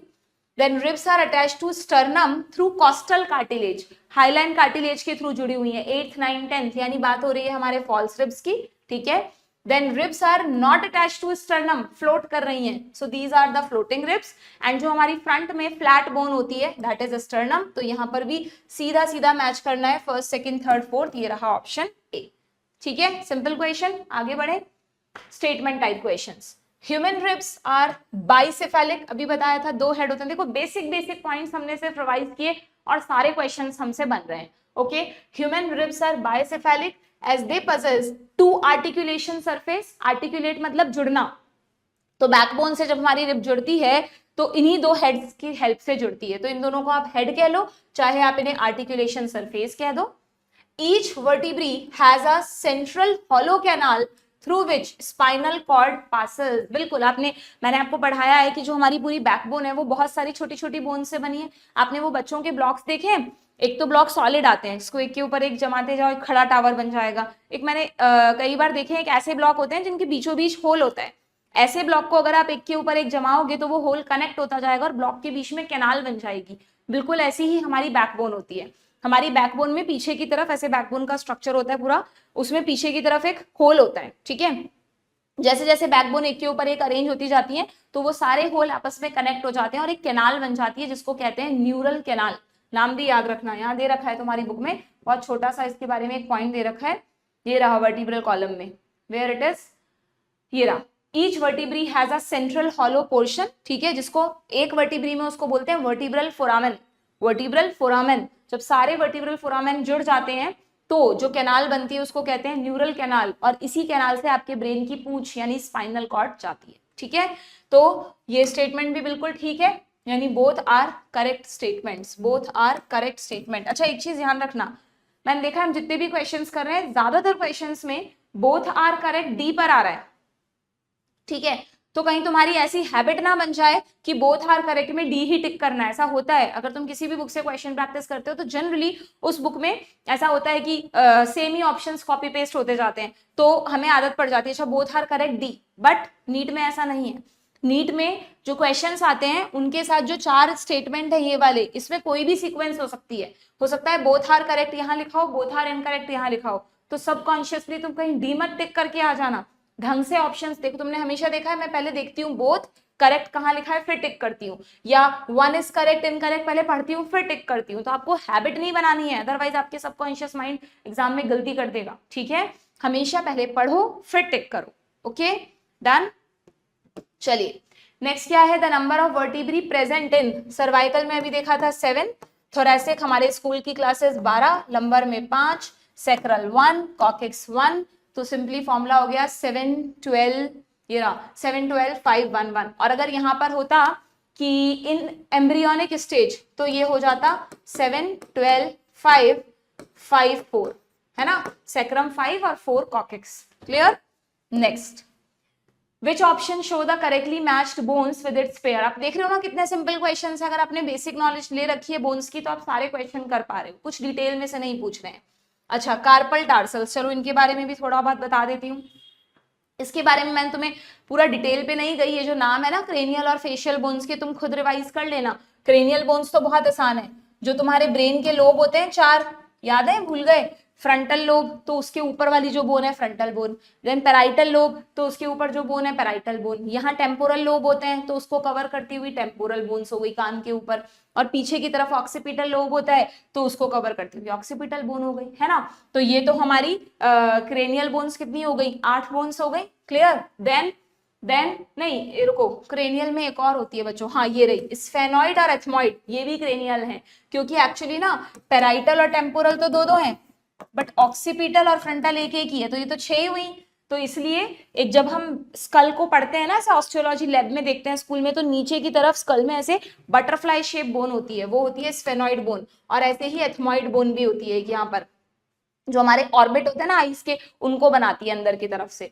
तो इस तरह से 8 बोन्स हमारे क्रेनियल बोन्स हैं, स्कल में 8 बोन्स ये वाली क्रेनियल बोन्स हैं, टू रिमेंबर। और उसके अलावा जो 14 फेशियल बोन्स हैं उनमें से यहाँ सारी नहीं दी है, कुछ दे रखी है ना, ये वाली फेशियल बोन्स हैं, कुछ इसमें मिसिंग भी है, जैसे लेक्राइमल बोन दे दी, नेजल बोन दे दी, जाइगोमेटिक है, मैक्सिला मैंडिबल तो पता है, अपर जॉ लोअर जॉ, इसमें वो नहीं दी, कौन सी वोमर बोन होती है एक, इधर नेजल सेप्टम को बनाती हुई, इंफीरियर नेजल कॉन्की होते हैं कई सारे, वो दिए नहीं है बट कोई नहीं, तुमसे नहीं पूछेंगे, you just have to remember कि this plus some other bones, मैंने लेक्चर में बता रखा है, चाहे वहां पे देख लेना, ये मिलाकर 14 है, तो 14 फेशियल है और ये वाली 8 क्रेनियल बोन्स है, ठीक है। और हाँ, एक और वेरी इंपॉर्टेंट क्वेश्चन, ये जो हमारी ऑक्सीपिटल बोन है ना बच्चों, इस ऑक्सीपिटल बोन को जब हम पीछे से देखते हैं स्कल में, तो इससे एक प्रोजेक्शन सा निकला रहता है, एक उभार निकला रहता है, जिसको कहते हैं ऑक्सीपिटल कॉन्डाइल। तो हमारी जो ऑक्सीपिटल बोन है पीछे की तरफ, वो एक ही बोन है बट उससे 2 प्रोजेक्शन निकले रहते हैं। ये आप लैटरली देख रहे हैं तो आपको इस तरफ का प्रोजेक्शन दिख रहा है, इस तरफ भी एक प्रोजेक्शन है, तो वी हैव डायकॉन्डाइलिक स्कल, ठीक है। आपको ध्यान रखना है, ये बात लिखी हुई है यहाँ पर, हाईलाइट कर लो कि ह्यूमंस में डायकॉन्डाइलिक स्कल होता है। अब बाकी किसमें मोनोकॉन्डाइलिक होता है, किसमें क्या होता है, ये सब बहुत पहले पूछते थे, अब नहीं पूछते, you just have to remember that we have dicondylic skull, okay. हाँ, तो मैं आ रही थी इस पर, तो अब लिम्ब बोन्स रह गई हैं हमारी। लिम्ब बोन्स में अगर हम अपर लिम्ब की बात करें, तो अपर लिम्ब सबको पता है, बहुत सारे चैप्टर्स में हम पढ़ते हैं, छोटी क्लासेस में भी आप पढ़ते हो, है ना। ये हमारे हाथ की ह्यूमरस है, फिर यहाँ पर हमारे रेडियस अल्ना है, हमारे फोरआर्म्स में रेडियस अल्ना, हमारे रिस्ट में कौन सी हैं, कार्पल्स हैं, क्या हुआ, रिस्ट में कार्पल्स हैं, एक सेकेंड, रिस्ट में कार्पल्स हैं। फिर ये जो आपको दिख रही है हमारी, दीज आर द मेटाकार्पल्स 5, ठीक है, ये जो आपको यहाँ पर बोन्स दिखती है ये मेटाकार्पल्स हैं। और ये जो हमारी फिंगर्स हैं, इनमें 3 तो इनमें, 2 इसमें, तो फैलेंजेस हो गई, ठीक है। और नंबर कैसे याद रखोगे, humerus 1, radius ulna 1, carpals 8, metacarpals 5 और फैलेंजेस 14, 12 तो ये रही और 13 14, सिंपल, ठीक है। तो ये आपको लिम्ब बोन्स के नाम याद रखने, सबके अलग अलग। ह्यूमरस जो है वो किससे अटैच रहेगी, ह्यूमरस का जो हेड है वो अटैच रहेगा हमारे पेक्टोरल गर्डल में। अब पेल्विक गर्डल तो मैंने आपको बता ही दिया, 2 कॉक्सल बोन से मिलकर बनता है। पेक्टोरल गर्डल कैसे बनता है, देखो, जो हमारा पेक्टोरल गर्डल है, उस पेक्टोरल गर्डल में 2 हाफ है, this is 1 half, this is second half. तो ये वाला जो हाफ है पेक्टोरल गर्डल का, वो 2 बोन से मिलकर बनता है, एक तो स्कैपुला, ओहो कैसा डायग्राम बनाया मैंने, एक तो स्कैपुला, इस तरह से ट्रायंगुलर बोन होती है, ठीक है, ये रही स्कैपुला, और एक स्कैपुला के ऊपर की तरफ आपको दिख रही है कॉलर बोन, जिसको बोलते हैं, दिस इज क्लैविकल। तो क्लैविकल और स्कैपुला, इन दोनों से हमारा पेक्टोरल गर्डल बनता है। यहाँ पे लिखा है each girdle is formed of 2 halves, each half consist clavicle and scapula, ठीक है। तो क्लैविकल और स्कैपुला में, क्लैविकल को कॉलर बोन कहते हैं, स्कैपुला एक ट्रायंगल शेप फ्लैट बोन है, जो पीछे की तरफ जब हम ऐसे ऐसे कंधा करते हैं अपना, तो यहाँ पे उभार दिखता है, वो आपकी स्कैपुला बोन है, ठीक है। तो ह्यूमरस का जो हेड है वो इसी स्कैपुला में यहाँ पर फिट रहता है, इधर, क्लियर। और स्कैपुला और ह्यूमरस के जुड़ने से, या यूं कह दो पेक्टोरल गर्डल और ह्यूमरस के जुड़ने से जो जॉइंट बनता है वो हमारा बॉल एंड सॉकेट जॉइंट है ना, जिससे हम 360 डिग्री में मूवमेंट्स करते हैं, क्लियर। इसी तरह अगर हम हिप बोन में देखेंगे, तो हमारी कॉक्सल बोन है ना, ये दिख रही है आपको, तो कॉक्सल बोन में भी यहाँ पर एक इस तरह का डिप्रेशन होता है, मैं पूरा डायग्राम प्रॉपर्ली नहीं बना रही हूँ, ये रहा, ये कैविटी होती है, ठीक है। इस कैविटी को कहते हैं एसिटाबुलम, दे रखा है क्या कहीं पे टर्म, ये रहा, इस कैविटी को कहते हैं एसिटाबुलम। इस एसिटाबुलम में आपकी जो थाई बोन है फीमर, उसका हेड फिट रहेगा। तो ये आपका दूसरा जॉइंट, आप अपने पैर को 360 डिग्री में ऐसे ऐसे घुमाओ, तो ये जो जॉइंट आप कर पा रहे हो 360 degree movement, this is the second example of ball and socket joint. Do remember the names. Coxal bone में एसिटाबुलम है, जिसमें आपका फीमर फिट हो रखा है, और जो ऊपर बताया था मैंने स्कैपुला में ये जो हमने कैविटी बनाई है ना बच्चों, जिसमें हेड ऑफ ह्यूमरस फिट हो रखा है, इस कैविटी को कहते हैं ग्लिनॉइड कैविटी। ये सब नाम आपको ध्यान रखने हैं, कुछ एक्स्ट्रा मत पढ़ो, पर प्लीज जो एनसीईआरटी में पढ़ा है वो जरूर पढ़ो, वो नहीं पढ़ोगे तो गड़बड़ हो जाएगी। ये रहा ग्लिनॉइड कैविटी, तो पेक्टोरल गर्डल में ग्लिनॉइड कैविटी है, पैल्विक गर्डल में एसिटाबुलम है, जिनसे हमारी लिम्ब बोन्स जुड़ी हुई हैं, सिंपल, ठीक है, क्लियर। और ये नाम हो ही गए। अच्छा, जैसे इनकी नंबरिंग की ना हमने बच्चों, वैसे ही पैर में भी कर दो सेम। पैर में फीमर 1, फिर टिबिया फिबुला आपको पता है 1-1। अब पैर में एक काम करना है तो मैं क्या, अभी रुको उसके बारे में बताती हूँ। हमारे हाथ में जो रिस्ट में कार्पल्स थी वो 8 थी ना, पैर में एक कम कर दो, टार्सल्स 7 कर दो। मेटाटार्सल्स तो सेम रहेंगी 5, फैलेंजेस भी सेम रहेंगी 14। तो यहाँ पर फिर वहां पर टोटल बोन्स 30 है ना, तो यहाँ पर टोटल बोन्स 29 नहीं होनी चाहिए थी, बट थोड़ी नेचर ने सिमेट्री मेंटेन करने के लिए हमारा जो नी है, जो घुटना है, उस घुटने पर एक कैप चढ़ा दी, एक कैप, बिल्कुल ऐसा लगता है नी पर कैप चढ़ा दिया, आप गूगल पे देखना। तो दिस इज पटेला बोन, इसको बोलते हैं नी कैप। नी कैप, आजकल knee replacement is very common ना, जब बहुत ओल्ड एज हो जाती है या किसी एक्सीडेंट में किसी भी वजह से अगर किसी के घुटने खराब हो जाते हैं तो फिर नी रिप्लेसमेंट करते हैं। उसमें यही वाला पूरा का पूरा आर्टिफिशियल एक स्ट्रक्चर बना हुआ होता है, उसको कैसे उसमें फिट करते हैं वो होता है, अभी उसमें नहीं जाना, वो सब तुम मेडिकल में सीखोगे। तो यहाँ पे ध्यान रखना है। But there is a patella bone, तो पटेला एक है, तो टार्सल एक कम हुई थी तो पटेला ऐड हो गई, तो अल्टीमेटली टोटल वही 30 हो जाएंगे ना। हर लिम्ब में 30 बोन्स है, नंबर बिल्कुल सेम सेम चल रहा है, बस कार्पल्स 8 है, टार्सल 7 है और एक पटेला एक्स्ट्रा है। ठीक है, डन। अब कोई गड़बड़ तो नहीं होगी। और एक और चीज कि जो हमारी पैक्टोरल गर्डल्स है ना, स्कैपुला क्लाविकल इस तरफ, स्कैपुला क्लाविकल इस तरफ, वो तो आपस में डायरेक्टली नहीं जुड़ी हुई। जो हमारा स्टर्नम है, स्टर्नम पे आके क्लाविकल जुड़ जाती है, तो पैक्टोरल गर्डल एक ही बन जाता है। ठीक है, लेकिन जो हमारी पेल्विक गर्डल है उसकी जो दोनों कॉक्सल बोन है, ये दोनों कॉक्सल बोन डायरेक्टली आपस में जुड़ी हुई हैं। कैसे जुड़ी हुई हैं? जो प्यूबिस वाला पार्ट है ना, अब इस साइड भी मान लो ये कॉक्सल बोन है, तो जो प्यूबिस वाला पार्ट है बच्चों, एक मिनट, जो प्यूबिस वाला पार्ट है, सपोज दिस इज अ इस तरफ की कॉक्सल बोन, ठीक है, ये प्यूबिस वाला पार्ट है, तो ये प्यूबिस वाला पार्ट एक दूसरे से कार्टिलेज के थ्रू जुड़ा हुआ है। यहाँ पर we have the cartilaginous joint, जिसको क्या बोलते हैं? Pubic symphysis. ह्यूमन रिप्रोडक्शन में भी पढ़ते हैं ना आप प्यूबिक सिम्फाइसिस, तो प्यूबिक सिम्फाइसिस का रिलैक्सेशन होना जरूरी है, जिसकी वजह से डिलीवरी के टाइम पर, पार्चुरेशन के टाइम पर प्रॉब्लम ना आए। तो ये दो pubis bone, coxal bone actually आपस में किसके थ्रू जुड़ी है? प्यूबिस के थ्रू। और प्यूबिस को जोड़ रहा है ये जॉइंट, इसलिए इसका नाम है प्यूबिक सिम्फाइसिस। बट ये जॉइंट किससे बना है? ये एक कार्टिलेज से बना है। कौन सी कार्टिलेज से बना है? डू रिमेंबर, अभी आएगा आगे इसी चैप्टर में, फाइब्रस कार्टिलेज। ये फाइब्रस कार्टिलेज है। कौन सी कार्टिलेज है? Fibrous cartilage. नहीं रुको, कुछ गड़बड़ कर रही हूं मैं। दिस इज अ कहाँ गया? हाँ बिल्कुल ठीक है, ठीक है ना। ये देखो यहाँ पे कंफ्यूजन होता है, बताते तुम्हें क्यों हुआ कंफ्यूजन, कि एक्चुअली में जो हमारे अभी जॉइंट्स बताऊंगी आगे आपको, अभी एक टॉपिक छोटा सा बता देती हूँ कि हमारी बॉडी में ना दो जगह ऐसे जॉइंट्स हैं जिन्हें बनाने के लिए कार्टिलेज वहां पर आ गई। जैसे अभी एक एग्जांपल दिया कि दो प्यूबिक बोन्स को जोड़ने के लिए कार्टिलेज आई और जॉइंट का नाम रखा प्यूबिक सिम्फाइसिस। ठीक है, एक दूसरा जॉइंट और समझ लो कार्टिलेजिनस में, इंटरवर्टिब्रल जॉइंट। जो हमारी वर्टिब्रीज होती है, सपोज ये एक वर्टिब्री है, ये दूसरी वर्टिब्री, बहुत सिंपल बना रही है, तीसरी वर्टिब्री है, तो वर्टिब्रीज को आपस में जोड़ने के लिए भी यहाँ पर कार्टिलेज होती है। ठीक है, तो ये भी कार्टिलेजिनस जॉइंट हुआ ना, ऐसे एकदम बढ़िया सी अच्छी सी कार्टिलेज एकदम प्रॉपरली इसको जोड़े रहती है, तो ये एक डिस्क बन जाती है, इसको कहते हैं intervertebral disc. What is intervertebral disc?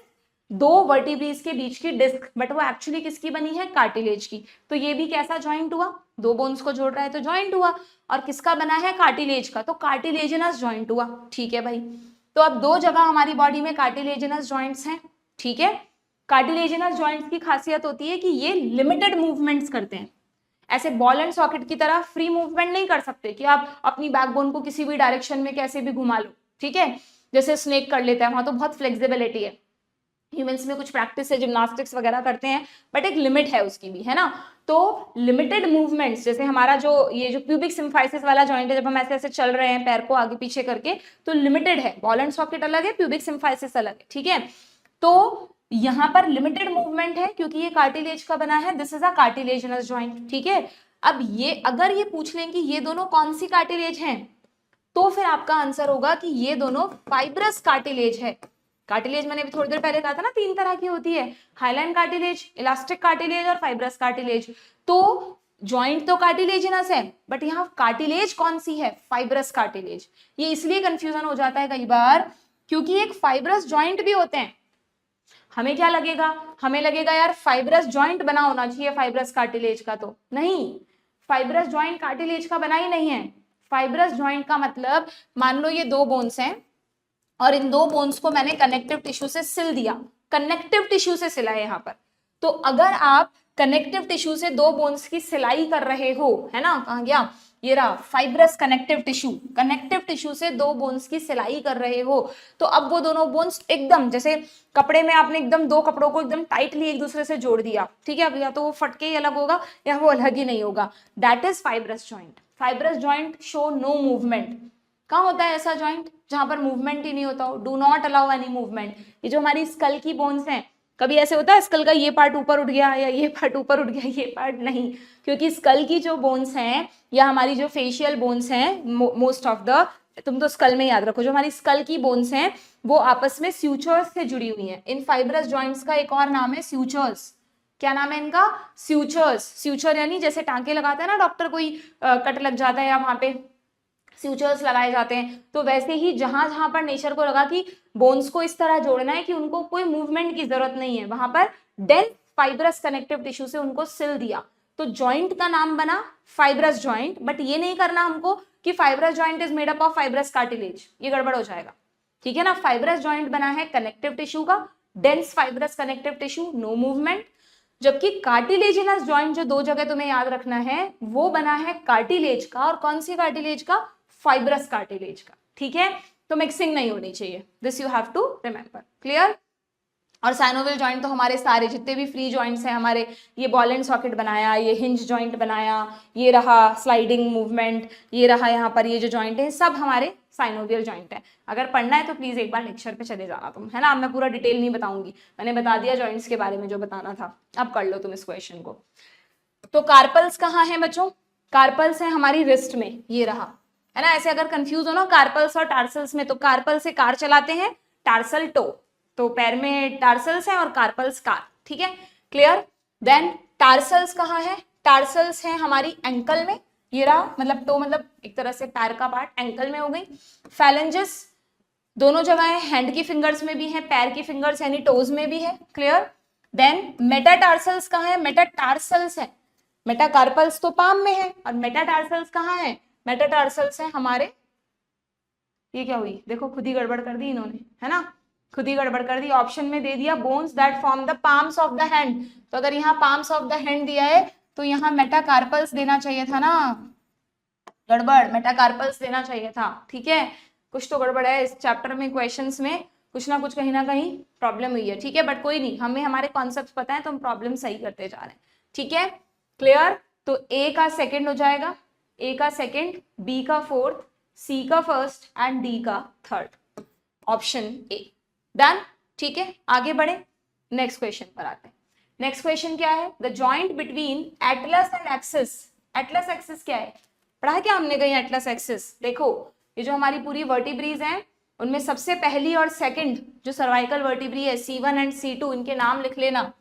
जो हमारी C1 है इसको बोलते हैं एटलस, और जो हमारी C2 है इसको बोलते हैं एक्सिस, ठीक है। जो हमारा ऑक्सीपिटल कॉन्डाइल है ना, वहीं पर एटलस जुड़ी हुई होती है, तो एटलस हमारे स्कल से जुड़ी हुई है, और ये अगर एटलस है तो इसके नीचे एक्सिस है, तो एक्सिस में ना ऐसे एक प्रोजेक्शन निकला रहता है, मैंने लेक्चर में पढ़ाया है। तो जब हम नॉडिंग मूवमेंट करते हैं तो जो एटलस है, मतलब जब हम नो मूवमेंट करते हैं तो नो मूवमेंट के दौरान ये ऐसे ऐसे इस एक्सिस के अलॉन्ग घूमती है ये एटलस, तो इसलिए इस वर्टिब्री का नाम ही एक्सिस रख दिया, क्योंकि इसके प्रोजेक्शन के अलॉन्ग ये ऐसे ऐसे रोटेट करती है, ठीक है। तो एटलस और एक्सिस आपको ध्यान रखनी है, जिसमें से एटलस तो ऊपर जुड़ी है कॉन्डाइल से, ऑक्सीपिटल कॉन्डाइल से, और एटलस नीचे की तरफ जुड़ी है एक्सिस से, ठीक है। जो हम यस मूवमेंट करते हैं, यस मूवमेंट ये तो करते हैं कॉन्डाइलर मतलब एटलांटो कॉन्डाइलर जॉइंट से, और जो हम नो मूवमेंट करते हैं वो एटलांटो एक्सियल जॉइंट की वजह से करते हैं, ठीक है। अब नहीं पूछेंगे ये सब डिटेल्स, पहले पूछा जाता था, जस्ट लीव इट।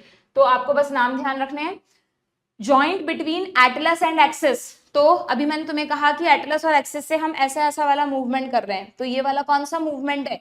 ये वाला मूवमेंट हमारा कहलाता है बच्चों, एक तरह से तुम इसे यूं समझो कि जैसे आपने वो सुना पाइवट, पाइवट जॉइंट का मतलब किसी एक धुरी पर कोई चीज घूम रही है, पाइवट यानी धुरी, तो एक्सिस एक उसकी धुरी है, एक्सिस है जिस पर ये बोन ऐसे ऐसे घूम रही है, तो ये कौन सा जॉइंट हुआ? ये ग्लाइडिंग जॉइंट नहीं हुआ, ये पाइवट जॉइंट हुआ, ये गलत लिखा है। This is the example of pivot joint, है क्या तुम्हारी बुक में? एक बार देखना जरा, जो साइनोवियल जॉइंट्स हैं उनके बहुत सारे टाइप्स होते हैं बच्चों, है ना, तो उसमें से कौन कौन सा तुम्हारे बुक में दे रखा है? देखें, बॉल एंड सॉकेट दे रखा है, हिंज जॉइंट, हिंज की तरह, दरवाजे की हिंज की तरह एक ही डायरेक्शन में, आपका एल्बो जॉइंट और नी जॉइंट ये हिंज में आता है। पाइवट जॉइंट ये रहा, देखो एटलस और एक्सिस के बीच में पाइवट है, ना कि ग्लाइडिंग। ग्लाइडिंग जॉइंट कहाँ है? कार्पल्स, जब आपकी कार्पल्स मूव करती हैं एक दूसरे पर तो वो ग्लाइड करती हैं, और सैडल जॉइंट, घोड़े की सीट को सैडल कहते हैं। ये देखो, ये तुम्हारा थंब ऐसे उंगलियों के पैरेलल नहीं है, अगर ऐसे बनाया होता नेचर ने तो तुम्हें चीजें उठाने में थोड़ी दिक्कत आती। हम ह्यूमंस में आप देखो, बाकी सारे मैमल्स में पांचों फिंगर्स पैरेलल है, बट ह्यूमंस में इसको ऐसे बना दिया, थंब को ऐसे करा, जिससे यहाँ पे एक सैडल जॉइंट बन जाए और हम चीजों को इजीली ग्रिप कर सकें। दिस इज एन इवोल्यूशन, ठीक है, तो इसको सैडल जॉइंट बोलते हैं, ठीक है, क्लियर। तो ये गलत हो गया option. Then gliding joint is a type of cartilaginous joint, नहीं अभी हमने समझा साइनोवियल। साइनोवियल जॉइंट क्या होते हैं, साइनोवियल फ्लूइड क्या होता है, सब लेक्चर में बता रखा है मैंने, ठीक है, ओके। अगर आपसे पूछें कि फ्रीली मूविंग जॉइंट्स कौन से हैं हमारे, जहां पर कंसिडरेबल मूवमेंट होता है, तो वो साइनोवियल जॉइंट्स हैं ये सारे, ठीक है। फाइब्रस जॉइंट में नो मूवमेंट, कार्टिलेजिनस में लिमिटेड मूवमेंट, साइनोवियल में कंसिडरेबल फ्री मूवमेंट्स, ठीक है। तो दोनों ही गलत हो गए बच्चों यहाँ तो, both assertion and reason are false, option D, ठीक है। देन मैच द कॉलम करना है। बॉल एंड सॉकेट जॉइंट अभी बताया था, ह्यूमरस एंड पेक्टोरल गर्डल भी है और नीचे फीमर एंड पैल्विक गर्डल भी। अच्छा ध्यान रखना, फीमर जो है वो हमारी स्ट्रॉन्गेस्ट बोन भी है, फीमर लिख लेना, एंड लॉन्गेस्ट बोन भी है। एक और होता है स्ट्रॉन्गेस्ट, लॉन्गेस्ट, एक और था, ठीक है। तो फिलहाल तो ये लिख लो, femur is the strongest bone and longest bone, ठीक है। हमारी पूरी बॉडी का वेट सहन करती है ये फीमर, तो इसलिए इसको स्ट्रॉन्ग बनाया नेचर ने। देन हिंज जॉइंट अभी बताया मैंने, एल्बो में है और नी में है। पाइवट जॉइंट धुरी के अलोंग घूमना, एटलस एंड एक्सिस। और सैडल जॉइंट ये रहा हाथ के, इसमें carpal and metacarpal of thumb का जो मेटाकार्पल है वो यहाँ वाली कार्पल से जुड़ा हुआ है। ऐसे इन 8 कार्पल्स के भी अलग अलग नाम होते हैं, बहुत पहले पूछते थे, लास्ट 10 years में नहीं आए, so you don't have to study them. Now A को सेकंड से मैच करो, बी को थर्ड से करो। ए सेकंड, बी थर्ड, ये रहा एक ही ऑप्शन में है, option B. Then again atlas and axis के बीच में कौन सा जॉइंट था, देखो रिवीजन हो जाएगा, पाइवट जॉइंट। हमेशा धुरी से याद रखो, पाइवट यानी धुरी, एक्सिस यानी धुरी, कभी गलती नहीं होगी। Two parietal bones, parietal bone cranial bones हैं, सिल्दिया आपस में, स्यूचर्स यानी fibrous joint. Two pubic bones अभी बताया, दोनों प्यूबिस जो पैल्विक गर्डल की हैं वो आपस में प्यूबिक सिम्फाइसिस से जुड़ी हैं, that is a cartilaginous joint. देखो लॉजिकली प्रैक्टिकली पढ़ते हैं तो रटना नहीं पड़ता चीजों को। Carpal and first metacarpal, first carpal मतलब फर्स्ट मतलब ये थंब वाली को फर्स्ट मेटाकार्पल बोलते हैं, तो दिस इज सैडल जॉइंट, ठीक है। तो ए को मैच करें किससे, फोर्थ से। अच्छा कोई दो ही ऑप्शन सही दिखाने हमें, ए का फोर्थ ये रहा एंड डी का थर्ड ये रहा, ऑप्शन डी, है ना। बाकी सब गलत मैच कर रखे हैं क्या, यस गलत ही होंगे। Then next select the correct statement regarding the, okay now last में आ गए हम डिसऑर्डर्स पे, ज्यादा है नहीं यहाँ पे, बहुत सिंपल से डिसऑर्डर्स हैं, सारे पता है तुम्हें, पढ़ा रखा है मैंने। मायस्थीनिया, मायो यानी मसल्स, एस्थीनिया यानी वीकनेस, ग्रेविस यानी सीवियर। मसल्स में जब हम छोटा मोटा काम करते हैं तो थक जाना इज नॉर्मल, बट ये क्या है, ये एक ऑटो इम्यून डिसऑर्डर है ना, जिसमें हमारे muscles, skeletal muscles, smooth muscles नहीं, हमेशा ध्यान रखना, स्केलेटल मसल्स में सीवियर वीकनेस, इतनी वीकनेस हो जाती है कि वो मसल रिस्पॉन्ड करना ही बंद कर देती है। ऐसा लगता है कि टेम्परेरी पैरालिसिस हो गया, this is not permanent paralysis. Permanent paralysis तो नर्व डैमेज से होता है, ये एक ऑटो इम्यून डिसऑर्डर है जिसमें सिंपली आपकी कुछ स्केलेटल मसल्स के अगेंस्ट ना कई बार एंटीबॉडीज बन जाती हैं, अपने ही एंटीजन, वो जो न्यूरोमस्कुलर जंक्शन बताया था कल, सपोज करो ये मसल है हमारी, ये यहाँ से एक्सॉन सिग्नल्स देना चाहता है, अब ये ACH रिसेप्टर्स हैं, जब ACH रिलीज होगा तो रिसेप्टर पर जाकर जुड़ेगा तभी ये मसल वर्क करेगी ना।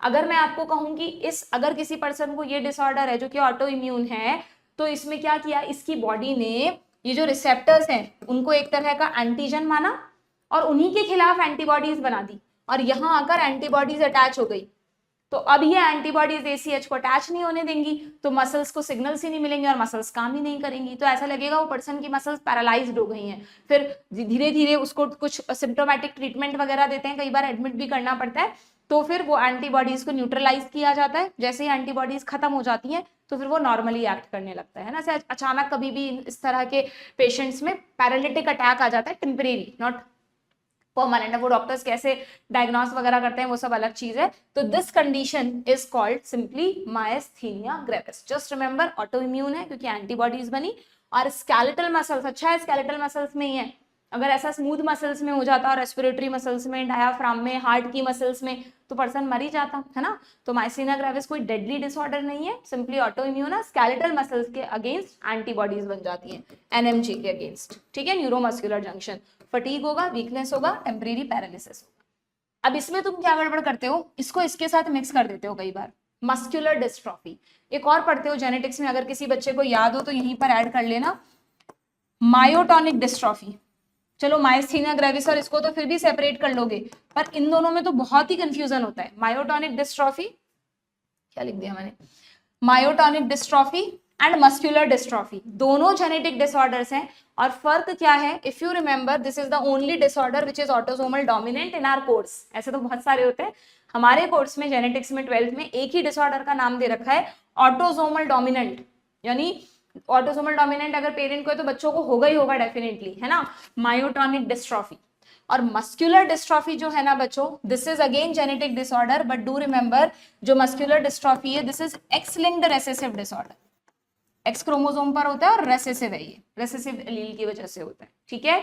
इसको वैसे इसका पूरा नाम ड्यूशेन्स मस्कुलर डिस्ट्रॉफी होता है, ड्यूशेन्स मस्कुलर डिस्ट्रॉफी, तो इसको शॉर्ट में डीएमडी भी बोलते हैं ना। कुछ समय पहले यानी न्यूज़पेपर में आया भी था, एक बच्चे को ये डीएमडी की प्रॉब्लम थी, उससे रिलेटेड कुछ आया था, 10th वगैरह में उसने बहुत अच्छा परफॉर्म किया और उसके बाद रिजल्ट आने से पहले ही डाइड, है ना, ऐसा कुछ हुआ था। मतलब डीएमडी में, क्योंकि डीएमडी में क्या होता है ना, एज बढ़ने के साथ साथ प्रॉब्लम्स आती हैं। देखो मायोटोनिक का तो तुम्हें कुछ पढ़ना ही नहीं है, बस यू हैव टू रिमेंबर कि ये ऑटोसोमल डोमिनेंट है, इसमें भी मसल्स की डिस्ट्रॉफी होती है, इसमें भी मसल्स की होती है, क्योंकि मायो मतलब भी मसल्स, मस्कुलर मतलब भी मसल्स, दोनों में जीन अलग अलग है तो कॉज भी अलग अलग होगा। मायोटोनिक का कॉज हमें पढ़ना ही नहीं है, हमारे कोर्स में ही नहीं है, पूछेंगे ही, बस ये पूछ लेंगे किस तरह का है। मस्कुलर डिस्ट्रॉफी में यू हैव टू रिमेंबर कि हमारी मसल्स में एक प्रोटीन होता है डिस्ट्रोफिन प्रोटीन, एक जीन होता है जो डिस्ट्रोफिन प्रोटीन को बनाता है। डिस्ट्रोफिन प्रोटीन मसल्स को डिस्ट्रॉफी होने से रोकता है। डिस्ट्रोफिन प्रोटीन डिस्ट्रॉफी करता नहीं है, अगर वो सफिशिएंट बन रहा है तो मसल्स में डिस्ट्रॉफी नहीं होगी। अब ये जीन जो है अगर ये अफेक्ट हो जाए, अगर इसकी रेसेसिव फॉर्म है तो डिस्ट्रोफिन प्रोटीन नहीं बनेगा, अगर डिस्ट्रोफिन नहीं बनेगा तो मसल्स में डिस्ट्रॉफी होने लगेगी। और जनरली ये एज, इसमें लिखा है प्रोग्रेसिव डीजनरेशन, जब बेबी बॉर्न होता है तो पता ही नहीं चलता उसको ये डिसऑर्डर है, जैसे जैसे उसकी एज बढ़ती है, सिर्फ वो 2-3 साल का होता है, चलना सीखता है, मसल्स को यूज करने लगता है, तो उसको वो इतना प्रॉपर्ली नहीं चल पाता, ऐसा लगता है जैसे उसको कोई प्रॉब्लम है, वो अपनी मसल्स वीक फील हो रही हैं। और धीरे धीरे जैसे जैसे एज बढ़ती है ना, परमानेंट उसकी मसल्स डिफॉर्म हो जाती हैं, ऐसे मुड़ जाती हैं, पैर टेढ़े हो जाते हैं, और उनको फिर 9-10 साल की उम्र तक पहुंचते पहुंचते तो व्हील चेयर का ही सहारा लेना पड़ता है, मसल्स बिल्कुल डिजेनरेट हो जाती हैं because of absence of dystrophin protein, क्योंकि ये जीन अफेक्ट है, ठीक है। तो ये आपको ध्यान रखना पड़ेगा। अगेन इसमें भी स्केलेटल मसल्स ही इन्वॉल्व है, बट शायद जहां तक मुझे याद आ रहा है लेटर ऑन इसमें फिर स्मूथ मसल्स भी इन्वॉल्व हो जाती हैं, हार्ट की मसल्स भी इन्वॉल्व हो जाती हैं, वोकल कॉर्ड्स वगैरह, पर्सन बोल नहीं पाता, हार्ट की भी काम करना बंद कर देता है एंड पर्सन विल डाई, ठीक है। तो दिस इज बाद में लेटर ऑन इसमें डेथ हो जाएगी, किसमें, डीएमडी में, मस्कुलर डिस्ट्रॉफी। ऐसे मतलब मैंने तुम्हें क्यों बताया ये सब डिटेल जानेंगे तो उस टर्म से थोड़ा कोरिलेट कर पाएंगे, और एग्जाम में आएगा कि कौन सा है तो पहचानना आसान रहेगा, और कोई तरीका नहीं है ना। रटना इज नॉट अ तरीका कि मैम हम तो रट लेंगे, अच्छी बात है अगर आप रट सकते हो, इतना इतनी सारी टर्म्स हैं पूरी बायो में भरी पड़ी हैं, सबको रट के याद रख सकते हो और नीट में सही करके आ सकते हो तो ठीक है। बट मेरा एक्सपीरियंस तो यही कहता है जितना लॉजिकली चीजों को कनेक्ट करोगे उतना ही गलतियों के चांसेस कम होंगे, ठीक है, डन। तो ये तीनों डिसऑर्डर्स अलग अलग याद रखने हैं, all the 3 are very important, तीनों फ्रिक्वेंटली नीट में पूछे जाते हैं, ठीक है। इसको थोड़ा सा मैंने डिटेल में बता दिया है तुम्हें। देन ये मसल्स के डिसऑर्डर थे। देन एक और है मसल का, टिटैनी, सबने फील किया होगा, बाइंटे आना, है ना। तो जनरली ऐसा बोलते हैं कि कैल्शियम डेफिशिएंसी से आता है, कई बार कुछ और रीजंस भी हो सकते हैं।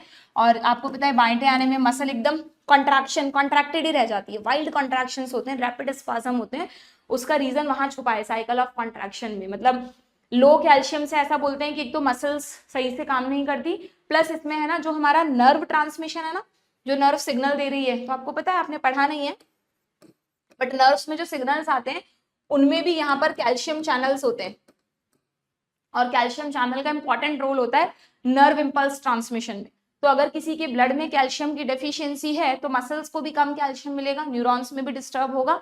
तो उस डिस्टर्ब्ड मैकेनिज्म की वजह से कई बार ऐसा होता है मसल्स को सिग्नल मिल गए, अब मसल ने कॉन्ट्रैक्शन किया और सिग्नल हटा ही नहीं, मतलब सिग्नल बहुत ज्यादा समय के लिए रह गया, तो वो मसल कॉन्ट्रैक्टेड ही रह जाएगी। जब तक वो सिग्नल नहीं हटता, मैंने कल समझाया था, तब तक मसल विल नॉट रिलैक्स। तो उसी रैपिड स्पाज्म या वाइल्ड कॉन्ट्रैक्शन को क्या कहते हैं? टिटैन। ठीक है, एक टिटनेस भी होता है, टिटनेस। टिटनेस इन्फेक्शियस डिसऑर्डर है, क्लॉस्ट्रीडियम टिटानी बैक्टीरिया से, बोलते हैं ना कहीं पे हम एक्सीडेंट हो जाता है, चोट लग जाती है, तो बोलते हैं कि टिटनेस, एंटी टिटनेस लगवा लो। ह्यूमन हेल्थ में पढ़ते हैं हम, पैसिव इम्यूनिटी मिल जाएगी। तो वो एंटी टिटनेस लगाया जाता है कि अगर वो बैक्टीरिया घुस गया तुम्हारी बॉडी में तो तुम मर जाओगे। Yes, it is a deadly disease. Tetanus अगर एक बार किसी को हो गया तो उसका कोई ट्रीटमेंट अब तक मेडिकल साइंस में नहीं है। और उसका नाम टिटनेस क्यों रखा?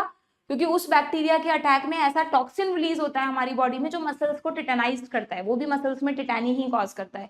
कारण अलग अलग है, यहाँ पर टिटैनी लो कैल्शियम से हो रहा है, वहां पर टिटैनी बैक्टीरियल टॉक्सिन की वजह से हो रहा है, इसलिए मिलते जुलते नाम है। ठीक है, क्लियर? ये सबको पता है तीनों। अब इसमें भी डिटेल समझाऊं क्या?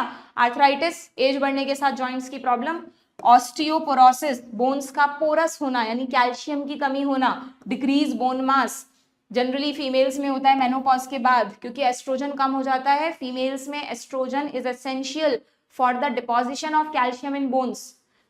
आपकी ब्लड में तो कैल्शियम जा रहा है, लेकिन ब्लड से बोन्स को मिल रहा है, ये चीज फीमेल्स में एस्ट्रोजन करवाता है। तो मेनोपॉज के बाद ओवेरियन साइकिल वगैरह सब रुक गया, एस्ट्रोजन बनना कम हो गया, फॉलिकल्स नहीं है, तो इसलिए कैल्शियम जो है वो बोन्स को नहीं मिल पाता। इसीलिए बोलते हैं कि फीमेल्स को मेनोपॉज के बाद कैल्शियम इंटेक बढ़ा देना चाहिए, क्योंकि अगर आप ज्यादा कैल्शियम लोगे तो एटलीस्ट थोड़ा बहुत जो भी मिनिमम एस्ट्रोजन है या दूसरे हार्मोन्स हैं वो कैसे भी आपकी बोन्स को कैल्शियम देते रहेंगे। बट अगर कैल्शियम भी कम है, एस्ट्रोजन भी कम है, तो आपकी बोन्स को कैल्शियम नहीं मिलेगा, your bones become weak, increase chances of fracture, उसी को कहते हैं ऑस्टियोपोरोसिस। सिंपली बोन्स का पोरस होना। पोरस होना मतलब उसमें डेंसिटी कम होना, कैल्शियम की कमी होना। ठीक है, एंड गाउट, गठिया, आपको मैंने बताया था कि वैसे तो हम यूरियोटैलिक है, यूरिया बनता है, बट थोड़े बहुत यूरिक एसिड क्रिस्टल्स भी बनते हैं प्यूरिन के मेटाबॉलिज्म से।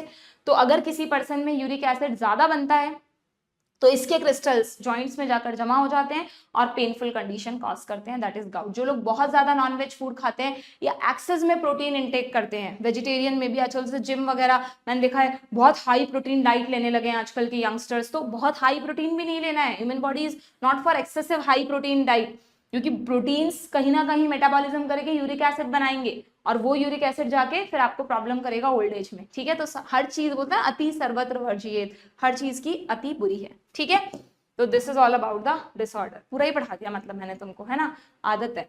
कितना टाइम हो गया? हो गया होगा टाइम, अच्छा है अभी, चलो फटाफट करते हैं, खत्म करते हैं इस चैप्टर को।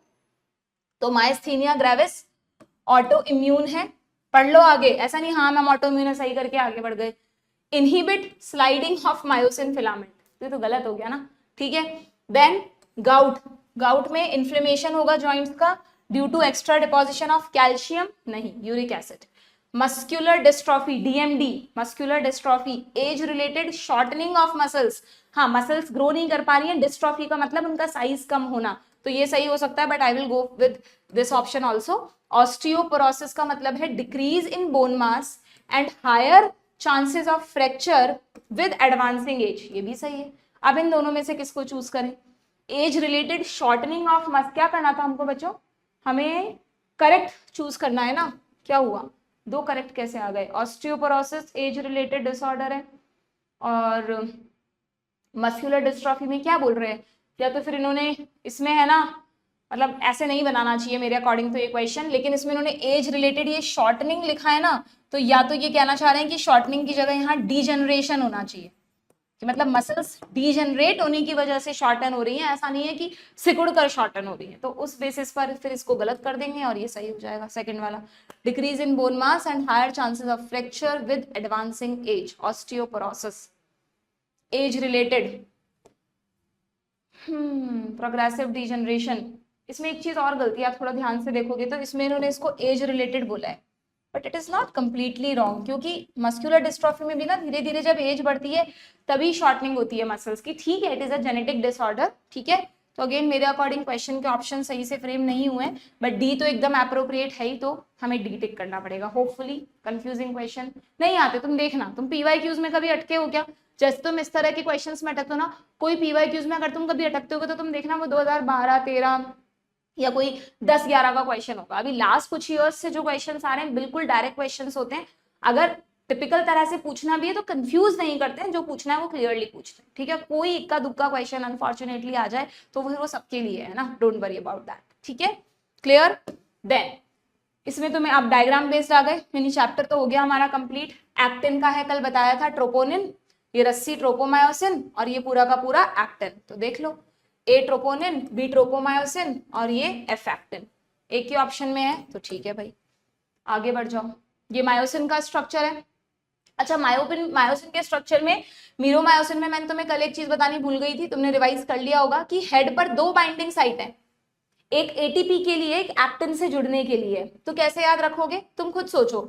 अगर यहाँ एक्टिन बाइंडिंग साइट होती और नीचे मतलब सॉरी, यहाँ एटीपी बाइंडिंग होती और यहाँ एक्टिन होता, तो नीचे से वो कैसे, एक्टिन यहाँ ऊपर जा रहा है ना इसके, तो एक्टिन से जुड़ने के लिए तो सबसे टॉप पे साइट होनी चाहिए। तो सीधी सी बात है कि एक्टिन से जुड़ने के लिए हमेशा ऊपर की तरफ होगी, तो ऊपर जो साइट है वो एक्टिन से जुड़ेगी और उसके जस्ट नीचे वो साइट है एटीपी, तो कहीं से भी आकर जुड़ जाएगा, वो एटीपी के लिए, लॉजिकली यू कैन रिमेंबर। तो ए तो तुम कर दो एक्टिन बाइंडिंग साइट और बी कर दो एटीपी बाइंडिंग साइट, सी क्या है, हेड है, और डी को नेक मत कर देना, डी इज क्रॉस आर्म, तो आई थिंक ये भी सेम होंगे, यस ये रहा। एक्चुअली हेड और नेक को मिलाकर क्रॉस आर्म कहते हैं, सी हेड है, ये नेक है, और हेड और नेक को मिलाकर पूरे को क्रॉस आर्म कहा जाता है, ऐसे ही क्रॉस बनाता है, दैट्स वाई क्रॉस आर्म, ठीक है। देन ये आइडेंटिफाई करना है, कल ही पढ़ा है हमने, ये रिलैक्स स्टेट है, ये कॉन्ट्रैक्टिंग है, ये मैक्सिमली कॉन्ट्रैक्टेड है, बिल्कुल शॉर्टनिंग हो गई है, तो relaxed, contracting, maximally contracted, option B. मजा आया था ना ये टॉपिक कल समझने में, जिसने समझा मेरे साथ, उसको अगर कॉन्सेंट्रेटेड होके पढ़ा है तो मजा आया होगा। ऐसे ही कहीं दिमाग कहीं है, लेक्चर सामने खोल के बैठे हैं तो नहीं आता कुछ भी समझ में, ठीक है। It require lot of focus and concentration, मतलब वो बचपन वाला नहीं कि ठीक है एबीसीडी में से ए पढ़ लिया, बी रह गया तो कल सीख लेंगे। यहाँ पे सब कुछ एक दूसरे से जुड़ा हुआ है बच्चों, जितना फोकस के साथ आप सीखोगे चीजों को उतनी आपको याद रहेगी। ये साइकिल ऑफ कॉन्ट्रैक्शन है, आई थिंक तुम्हें सही से दिख रहा है कि नहीं। यहाँ पर ए में तुमसे पूछा है, क्या बताना है यहाँ पे, what does the step B, सिर्फ बी ही बताना है। बी में आपको दिख रहा है क्रॉस ब्रिज बन रहा है, कल मैंने आपको बताया था ना कि जब क्रॉस ब्रिज बनेगा उसके लिए एटीपी टूटेगा, एटीपी टूटने से एनर्जी रिलीज होगी, क्रॉस ब्रिज बनेगा। और जब क्रॉस ब्रिज तोड़ना है तो उससे पहले उसकी शर्त है कि एटीपी को जोड़ो, मतलब आप समझ गए, एटीपी के टूटने से क्रॉस ब्रिज बनेगा एंड एटीपी के जुड़ने से क्रॉस ब्रिज टूटेगा, क्योंकि वो एटीपी अगले क्रॉस ब्रिज के लिए इंडिकेशन है, ठीक है। तो बी स्टेप पर क्या हो रहा है, बी स्टेप पर attachment of myosin to actin to form cross bridge, बिल्कुल ठीक है। रिलीज ऑफ फॉस्फेट तो यहाँ पे होता है सी पर, जब वो स्लाइड या रोटेट कर रहा होता है, न्यू एटीपी यहाँ पर अटैच होता है, स्प्लिटिंग ऑफ एटीपी इधर होता है, तो इसका मतलब option A is the correct one, ठीक है। ये देखो इसमें लिखा है ना, splitting of ATP into ADP and phosphate, myosin cocks into its high energy conformation, ठीक है। मायोसिन कॉक्स इनटू इट्स, ये यहाँ पर होता है जब एटीपी एडीपी और फॉस्फेट में टूटता है और मायोसिन वापस अपनी हाई एनर्जी स्टेट में नहीं, ओरिजिनल स्टेट में आ जाता है, फिर दोबारा से वो स्टार्ट होती है पूरी रिएक्शन, ठीक है। चलिए देन इसमें आइडेंटिफाई करना है, कर लो। ये फ्रंटल बोन है, फ्रंट पर है, पेराइटल ये रही, ये ऑक्सीपिटल है, ये टेम्पोरल है, और क्या करना है, ये वाला, दिस इज जेड शेप की, ये जो तुम्हें दिख रही है ये पूरी हमारी जाइगोमैटिक बोन है। अब ये मुझे समझ नहीं आ रहा है इन्होंने कहाँ पर, और ये वाला अगर पार्ट पूछोगे तो this is maxilla, this is hyoid bone, देख लो जरा एक बार एनसीईआरटी में, है ना। मुझे नहीं लगता इस तरह एकदम कंफ्यूज कर दिया इस डायग्राम ने, थोड़ा एग्जैक्टली देख लेते हैं कहाँ दिखाया है जाइगोमैटिक, ये जाइगोमैटिक है और ये मैक्सिला दिखाया है ना, वही कंफ्यूजन हो रहा था। एक बार देखें जरा कौन सी जाइगोमैटिक दिखाई है इन्होंने, देखना जरा बच्चों इसको ध्यान से, अच्छा ठीक है, हाँ वही मैं सोच रही थी, ये जो टीथ दिखाए ना, ये टीथ दिखाए तो टीथ मैक्सिला पर अटैच होते हैं, सॉरी, तो ये मैक्सिला है, मैंने जाइगोमैटिक गलत बना दिया था, ये रहा जेड शेप वाली, this is zygomatic, this is zygomatic, ठीक है, ध्यान रखना। इसीलिए क्वेश्चन करने से गलती पता चलती है ना, क्वेश्चन करोगे हो सकता है माइंड में कुछ गलत इमेज हो तो तुरंत पता चल जाएगा, अच्छा फिर वो गलती नीट में नहीं होगी, ओके। तो A is the parietal, B is frontal, C maxilla, D hyoid bone. Hyoid is a U-shaped bone. Do remember. Tongue attach होती है इससे हमारी। ये पैर है तो पैर में this is coxal bone, B is the femur, C में टीबिया फिबुला, फिबुला पतली वाली फाइन फिबुला होती है, थोड़ी मोटी टीबिया होती है ना, तो C is टीबिया एंड D is फिबुला, ओके। तो A is the correct one, okay done, खत्म। ये हो गए बच्चों आपके क्वेश्चंस खत्म, chapter over. So we are done with the locomotion and movement.